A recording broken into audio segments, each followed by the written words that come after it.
One of the more fun things you're going to get to do in covering sports is create a highlight package. Here you get to combine your ability to write, your ability to shoot video, and your ability to edit it. So that's something we're going to be talking about today.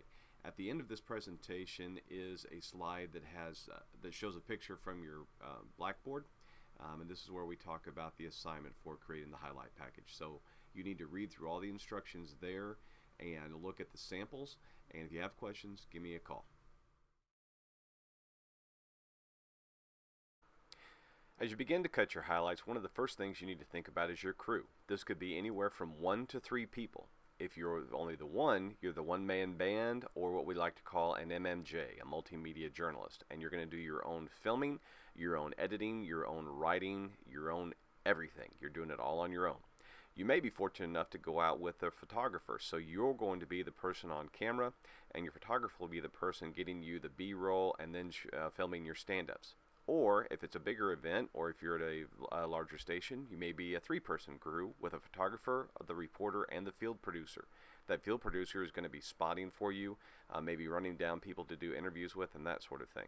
It's key to know one another's jobs. So if you're going to be talent, that's great, but it's also important that you learn how to use the camera and you learn how to be a field producer. That's why we try and train you in all those different areas. So you're on the scene. What do you shoot? Well, first thing you shoot is cover video, like the film or the photo we have here for you as the team's running onto the field. That's where you can establish what game is being played, who the competitors are, where it's being played, so you can talk about that sort of thing. If it's a bad weather game, it's pouring down rain, you might want to get a shot of the crowd in their parkas and their umbrellas. You might want to get shots of pools of water on the field because you're going to be talking about the weather, so have some shots to go with it. Of course, you're going to want to shoot key plays. In football, this is very easy. You typically are going to shoot the scoring plays, or big interceptions, big fumble recoveries, sacks, those types of things. In basketball, you're looking for pretty much anything. You just film the whole time, and then you make note of the big points, the key intervals. And how do you do that? By filming the scoreboard. So you know whenever you get a scoreboard shot in there, a play happened, and then you can go back and confer with your play-by-play to know, okay, this is a shot that I want. Maybe it started a run, maybe it stopped a run, maybe it was a player's record-breaking shot, that sort of thing. Get celebrations, get the coaches and cheerleaders during the games, get timeouts as they're conversing, because this can give you some good cutaways. So you can talk about maybe a coach called a timeout to stop a run, or maybe the cheerleaders were fired up at some point and had talked about how great the team was going. And then finally, you want to get the interviews, the sound on tape, whether that's with a player or with a coach or whoever. You want to stand up with that individual, so you want to get that interview as well, because you may or may not want it, but it's better to have it and not need it than to need it and not have it.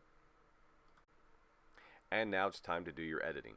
This is why I tell you to get shots of the scoreboard, maybe after long touchdowns or runs are scored, or after every 5 to 10 points in basketball or volleyball, because it helps give you context. It helps you to see where those big plays happen, and it can help you match up as you're scrolling through on Premiere or iMovie or Final Cut, whatever program you're using to edit. You know when you see the scoreboard, something big happened right after or right before this. So it gives you an idea of where to go to start making your cuts. Cover video, again, like those shots of the team running onto the field or the crowd in the stands and the pouring down rain, that gives you a chance to set the context and say where the event is happening. And then you want some matching video. In basketball and in volleyball, you can't get every basket. You can't get every volley. But it gives you an idea of some of the big plays. So for example, if the Mules had an opponent 20 points below their average, show some great defensive plays, some block shots, some steals, some defensive rebounds, so you can write about how they did the job of stopping the other team. And then you'll talk about the points that they scored and the buckets they made in context. The Mules got out to a 20-0 run, started off with this 3-pointer by so-and-so, that sort of thing. As you're writing your script to go with your story, you need to keep in mind that during the game you should take notes about the key plays. Maybe keep some play-by-play as the game is going along. Remember, you're not going to write an inverted pyramid. You're going to start with the who, what, and when, and that goes with your cover video, and then you're going to get into chronological order. In in sports reporting, we don't give the score right up front because we want to keep the audience engaged in the package. So make sure that you save that until the end of it. For some, it's easier to write and then do the editing. For others, they want to edit and then do the writing. So you need to find a rhythm that works for you. For me personally, it works better to do the writing first and then to edit. Now, if I'm shooting on my own, I really can't do my own writing. So sometimes what I'll do is have my phone there with the audio recorder on it, and I'll record audio of key plays that have happened and things like that. If I get a chance between during timeouts or during halftime breaks or quarter breaks, I'll do some writing then, but then I have to make sure that I have the video that's going to go with it. So you try and get everything you can during the game and then hold on to it and then match it up with your writing at the end. Okay, so if you go to Blackboard, under the Assignments tab, you'll see the assignment for creating the highlight package. I've tried to give you as much information as I possibly could. So where it says there, the highlight package, that has the game notes and the box score from the Missouri Western versus the Central Missouri game. There's highlight descriptions of the different plays I've pulled from that game. There's also the assignment, the covering the event highlight package, that talks about what this assignment is and how you're supposed to do it. You'll see there a YouTube link. That's all the clips that I've pulled off for you. So you've got the details under the highlight descriptions that go with those clips on YouTube. You don't have to use all the clips. I want you to use 10 of the 20. So don't use all of them.